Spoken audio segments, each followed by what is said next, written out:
Hello my dear students and welcome to my channel EduFlix Academy and I hope my dear students कि आप सब previous lectures को पढ़ रहे होंगे, अच्छे से समझ रहे होंगे उससे। एंड मैं आपके लिए वीडियोस रेगुलर आप ही के पर्पज़ के लिए बनाता हूं ताकि आप पढ़ें समझें, और अगर आपको कोई भी डाउट होती है तो अपने डाउट को क्लियर करें वहाँ से, और फिर आप मेरे से भी पूछें।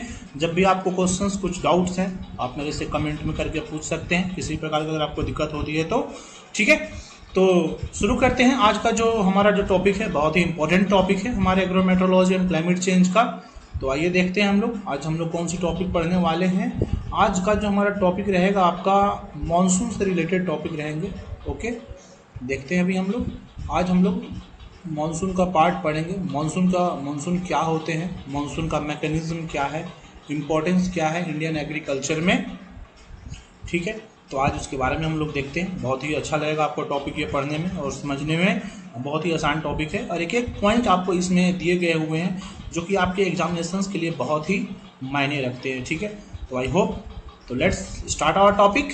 हम लोग सबसे पहले शुरू करते हैं। मानसून क्या होते हैं, मानसून क्या है, देखिए पहले क्या लिखा हुआ है। The term monsoon has been derived from the Arabic word मौसम और the Malayan word monsoon which means season. ये मानसून जो शब्द है अरबिक शब्द और मलायन शब्द से डिराइव हुआ है। अरबिक शब्द कौन सा, मौसम से, और मलायन वर्ड मॉनसून से इनका डिराइव हुआ है, जिसका मतलब क्या होता है, सीजन। ओके, और माय डियर स्टूडेंट्स एक इससे रिलेटेड एक स्टोरी भी है कि 16वीं सेंचुरी या उससे पहले की बात करें, जब अंग्रेज लोग रहते थे, जब पहले के ज़माना में कुछ ऐसा एरोप्लेन ये सब, या आज के डेट में जैसे जितने भी आज जहाज़ हो गए हैं सब इलेक्ट्रिक जहाज़ हो गए हैं, ठीक है, पेट्रोल डीजल पे चलते हैं। आज के डेट में बहुत सारे रिसोर्सेज हैं, बहुत सारे फ्यूल हैं। तो लेकिन जब पहले की बात करें तो उस समय क्या होता था कि ये सब चीज़ का फैसिलिटीज़ नहीं था। तो जब उस समय कैसे लोग अपने देश में आते थे, कैसे ट्रेवल करते थे, हवा के माध्यम से वो लोग आते थे, ठीक है। तो जो अरब के लोग होते थे जब इंडिया में आते थे तो वो लोग क्या अरेबियन सी से होकर इंडिया में एंटर करते थे। तो उनको अपने अरब से इंडिया में आने के लिए उन्हें एक हवा सपोर्ट करता था, ठीक है। तो उन्होंने उस विंड को क्या नाम दे दिया, मॉनसून के नाम से दे दिया। मॉनसून क्या है, एक तरह से सीजनल रिवर्सल विंड है, ठीक है। तो ये जो एक कहानी है कि अरब के लोगों ने सबसे पहले इस मॉनसून को ऑब्जर्व किया, तो इसीलिए यहाँ से इसका रूट वर्ड क्या है कि अरबिक वर्ड से इसका ओरिजिन हुआ है मौसम, और मलायन वर्ड मलेशियन लोगों ने मलायन वर्ड से इसका ओरिजिन किया, और इस वर्ड का मतलब क्या होता है, मॉनसून वर्ड, और इसका मतलब क्या होता है, सीजन होते हैं, ठीक है। आगे देखते हैं क्या लिखा हुआ है। मॉनसून आपका क्या है यहाँ पे, it is a seasonal reversal of the wind. एक मिनट, सॉरी, क्या आपका आप देख सकते हैं यहाँ पे कि मॉनसून क्या है आपका, सीजनल रिवर्सल ऑफ विंड है,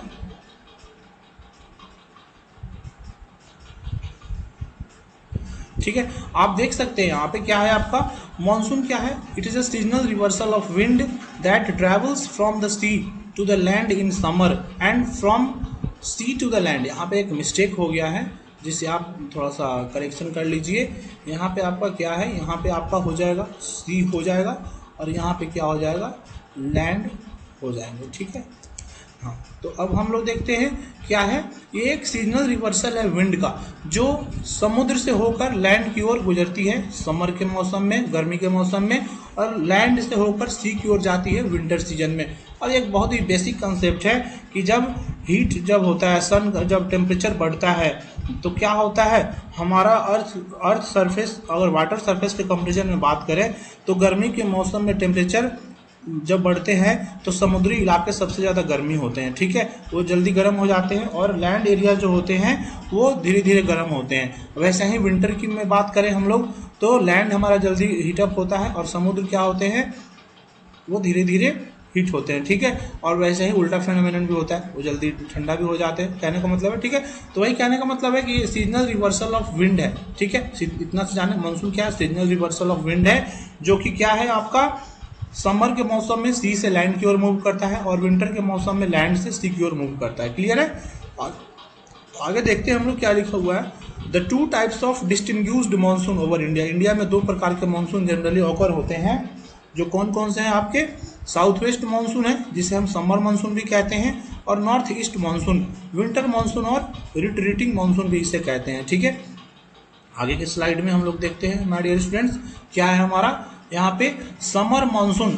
समर मानसून के बारे में हम लोग देखेंगे पहले साउथ वेस्ट मानसून के बारे में। ठीक है, क्या लिखा हुआ है, the apparent route of the sun in summer is vertically above the Tropic of Cancer resulting in high temperature and low pressure in central Asia.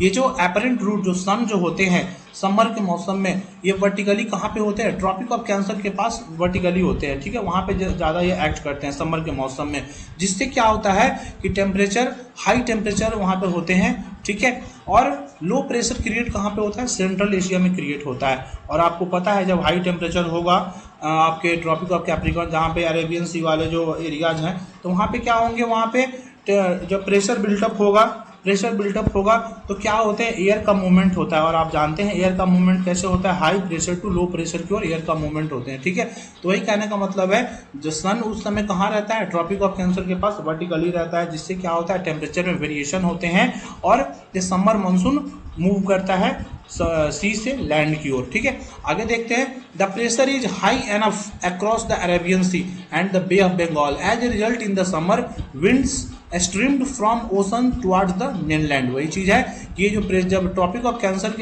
के वर्टिकली सन रहता है तो क्या होते हैं, टेम्परेचर ज़्यादा वहाँ हो जाता है। ठीक है, तो वही लिखा हुआ है कि अरेबियन सी और बे ऑफ बंगाल वाले क्षेत्र में हाई मतलब प्रेशर ज़्यादा क्रिएट होते हैं। जब प्रेशर ज़्यादा क्रिएट होते हैं तो क्या होता है, वहाँ पे स्ट्रीम फ्लो होता है, हवा विंड फ्लो होता है, कहाँ से, ओशन से मेन लैंड की ओर हवा मूव करता है। ठीक है, तो वही कहने का मतलब वो आपका मैकेनिज्म दिखा रहा है कैसे ऑकर होते हैं। ठीक है, जब हीट ज़्यादा होगा, सोलर रेडिएशन टेम्परेचर ज़्यादा होगा ओशन वाले क्षेत्र में, तो क्या होंगे, वो जल्दी हीटअप होंगे, और जब जल्दी हीटअप होंगे तो वहाँ पे क्या होगा, प्रेशर क्रिएट ज़्यादा होंगे, तो जब उससे क्या होता है वो मूव करते हैं वहाँ से। ठीक है, सी ओशन से लैंड की ओर मूव करते हैं, वही कहने का मतलब। ठीक है, तो ये इसका एक मैकेनिज्म है।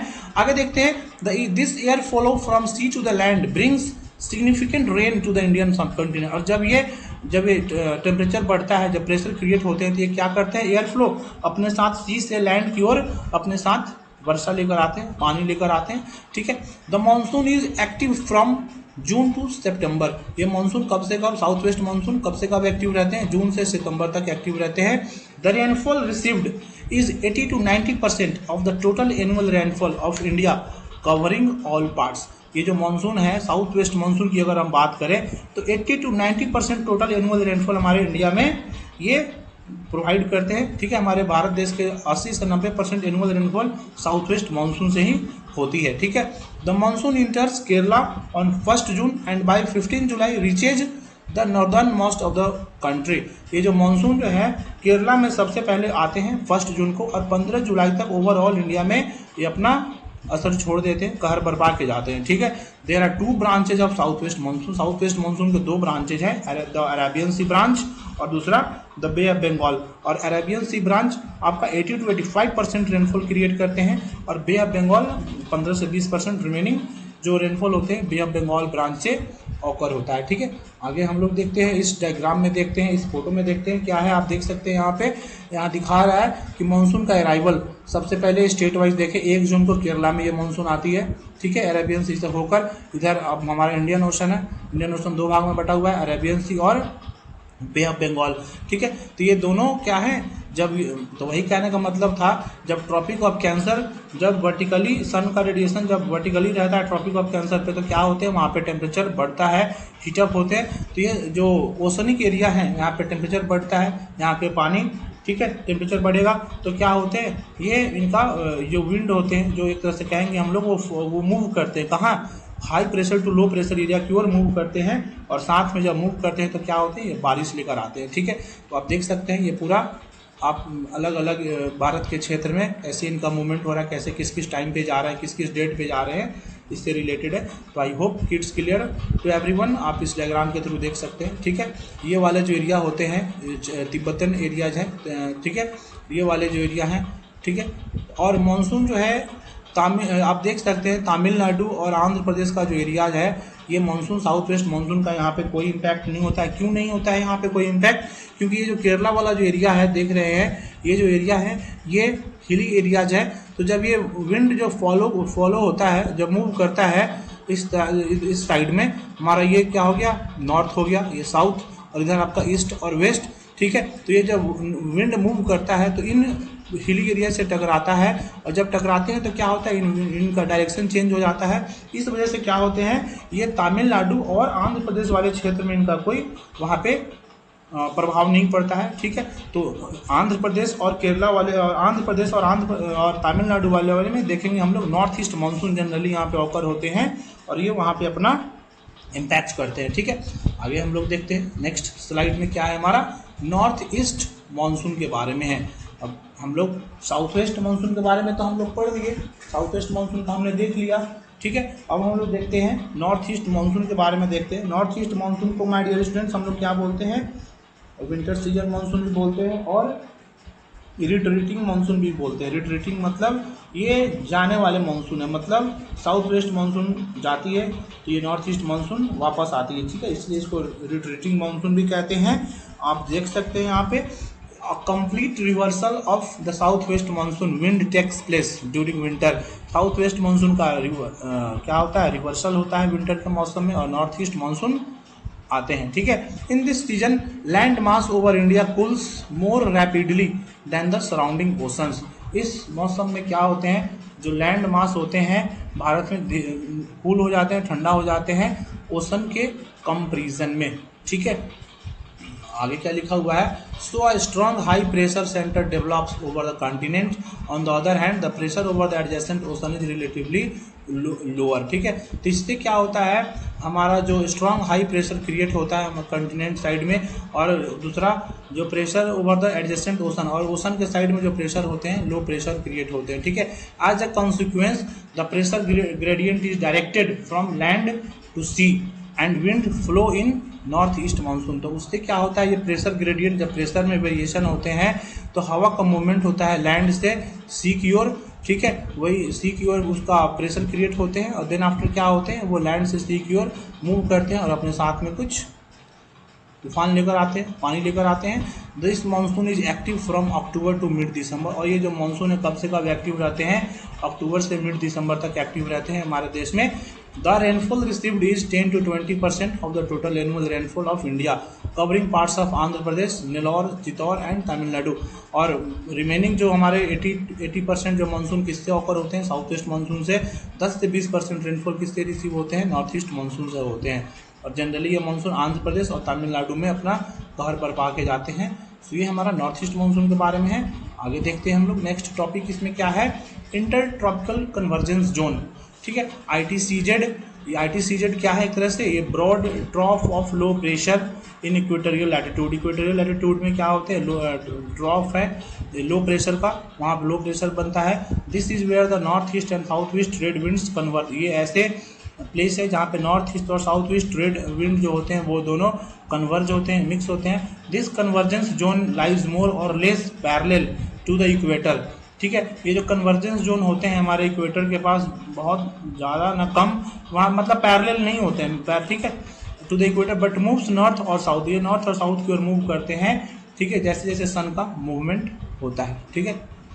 आगे इसमें क्या दिया हुआ है, इम्पोर्टेंस ऑफ इंडियन मानसून, मतलब हमारे मानसून का क्या इंपॉर्टेंस है, ठीक है, एग्रीकल्चर के रेस्पेक्ट में, वही देखते हैं। Because about 60% of India's net arable land lakhs irrigation, the monsoon is crucial for agriculture.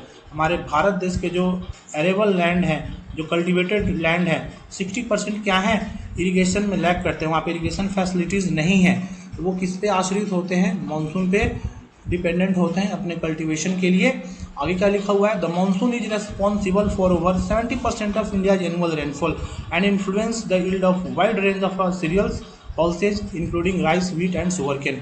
Monsoon हमारे भारत देश का जो एनुअल रेनफॉल है 70% मानसून उसके लिए रेस्पॉन्सिबल है, और ये हमारे wide range of crop production को हेल्प करता है ग्रो होने में, जैसे कि सीरियल्स हो गए, पल्सेज हो गए, राइस वाले क्रॉप हो गए, wheat, sugarcane. Agriculture employs more than half of India's people and monsoon rains have a direct impact on their wages and well-being. Agriculture क्या है, हमारे भारत देश के आधे से ज़्यादा पॉपुलेशन को क्या एम्प्लॉयमेंट देते हैं, और ये जब एम्प्लॉयमेंट देते हैं तो उसके लिए मानसून भी बहुत बड़ा रिस्पॉन्सिबल फैक्टर है, क्योंकि मानसून अपने साथ रेन लेकर आती है, जिसका लोगों को उससे क्या मतलब, जब वर्षा आती है तो क्या बहुत कल्टीवेशन प्रैक्टिसेज होते हैं, और कल्टीवेशन करने के लिए बहुत सारे लेबर की आवश्यकता पड़ती है, तो उन लेबर लोगों को क्या वेजेज मिलता है, सैलरी मिलता है, पैसे मिलते हैं, जिससे क्या होता है एम्प्लॉयमेंट एक तरह से क्रिएट करता है। तो मानसून क्या है, एम्प्लॉयमेंट क्रिएट करने में भी बहुत सारे हेल्प करते हैं। Agriculture contributes to more than 15% of India's GDP. Hence, crop failure due to lack of rain has a negative impact on the economy. और आप सबको पता है कि एग्रीकल्चर हमारे भारत देश के जीडीपी में कितना हेल्प करता है, मोर देन 50% इसका क्या है कंट्रीब्यूशन है। तो क्या अगर क्रॉप फेलियर हो जाते हैं रेनफॉल से, तो क्या होगा, हमारे इकोनॉमी पे इसका निगेटिव इम्पैक्ट पड़ेंगे। Monsoon rainfall help with water storage for irrigation, electricity generation and drinking. और मानसून के जो रेनफॉल है वाटर स्टोरेज, इरिगेशन के लिए, इलेक्ट्रिसिटी जनरेट करने के लिए और ड्रिंकिंग पर्पस के लिए क्या करता है, ये हेल्प करता है। तो आप देख सकते हैं कि मानसून का कितना इम्पैक्ट है हमारे डेली लाइफ में, कैसे ये इम्पैक्ट कर रहा है हमारे किक एक्टिविटीज़ को। जैसे कि एग्जांपल की बात करें, paddy and sugar cane require high amount of water as compare to groundnut and castor. Paddy और ग्राउंडनट शुगर के ऐसे क्रॉप हैं जो सबसे ज़्यादा पानी चाहिए उनको ग्रो होने के लिए, ग्राउंडनट और कैस्टर के कंपेरिजन में। Timely and evenly distributed of rainfall during the crop growth is more beneficial than heavy rainfall occurring at once. मतलब अगर समय पे और इवनली इक्वली डिस्ट्रीब्यूटेड रेनफॉल हर जगह हो रहे हैं तो उससे क्या होता है, क्रॉप के ग्रोथ में बेनिफिशियल होते हैं। ठीक है, rainfall of 20 mm is necessary to wet the soil up to a depth of 15 centimetre which helps in decomposition of organic matter and also influences the fertility status of the soil by way of leaching of nutrients.